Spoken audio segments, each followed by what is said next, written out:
Hi friends, welcome to English Study Point. Friends, today I am going to discuss with you about mask. So friends, this was also a literary movement which began during the time of Renaissance. And अब बात करते हैं ये mask क्या होते हैं.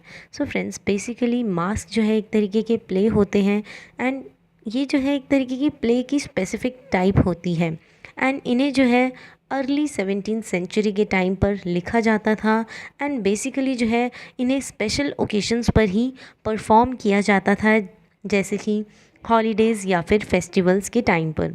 And इन्हें जो है सिर्फ़ और सिर्फ एरिस्टोक्रेटिक क्लास से बिलोंग करने वाले लोगों के लिए ही लोगों के सामने परफॉर्म किया जाता था, जैसे कि किंग्स के कोर्ट में रहने वाले कोर्टियर्स के लिए परफॉर्म किया जाता था. एंड इस तरीके के प्ले जो होते थे बहुत ज़्यादा ग्रैंड होते थे, यानी विशाल होते थे.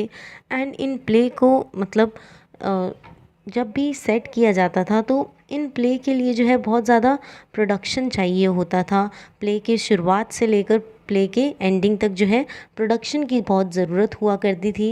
एंड ऐसे प्लेस में जो है डांस सॉन्ग्स हुआ करते थे एंड पोइट्रीज़ जो है वो रिसाइट की जाती थी. एंड बहुत ज़्यादा इलेबोरेटिव यानी फैला हुआ स्टेज होता था, बहुत बड़ा स्टेज होता था.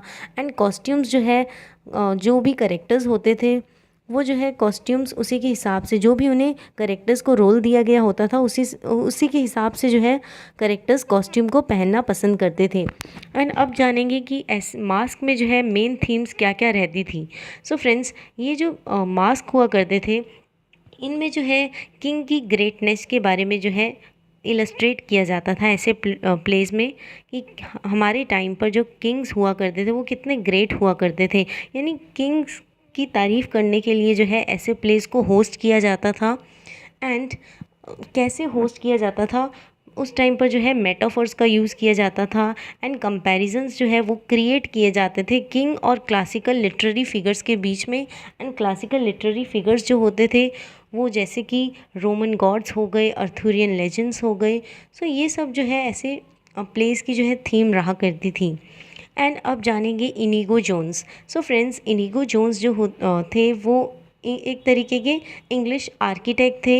एंड ये जो है मतलब रिस्पॉन्सिबल थे क्योंकि इन्होंने जो है क्लासिकल आर्किटेक्चर का कॉन्सेप्ट जो है वो इंट्रोड्यूस करवाया था.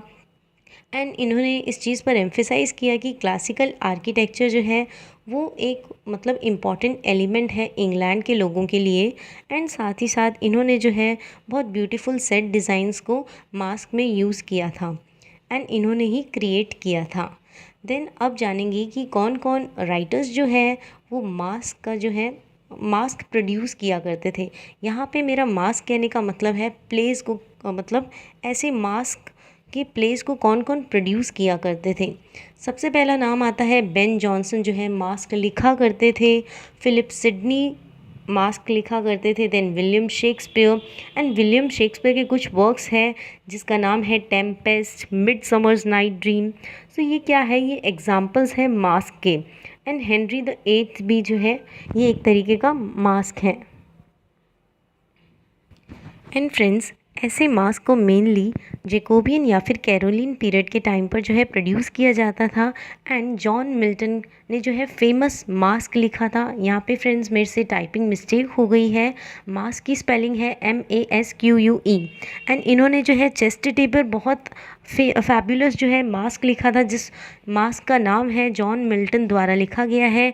एंड इस मास्क का नाम है Comus, a masque presented at Ludlow Castle. Please remember this. इसका सबटाइटल पूछा जा सकता है एंड साथ ही साथ इस पर क्वेश्चन पूछा जाता है, बहुत इंपॉर्टेंट है. Then it is a specific type of play.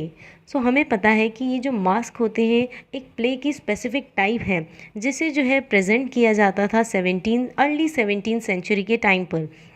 And ऐसे प्लेस में जो है बहुत ज़्यादा इलेबोरेटिव स्टेज डिज़ाइंस हुआ करते थे, यानी स्टेज जो है बहुत बड़े बड़े हुआ करते थे.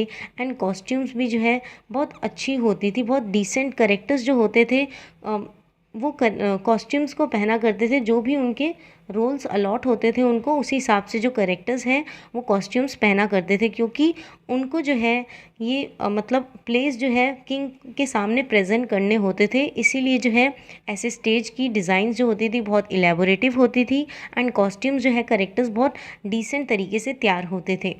देन फ्रेंड्स, इसी के साथ ये लेक्चर ओवर होता है and friends please don't forget to like, share, comment and subscribe. Hope this lecture will help you in your UGC NET English Literature exams. Thanks friends for watching.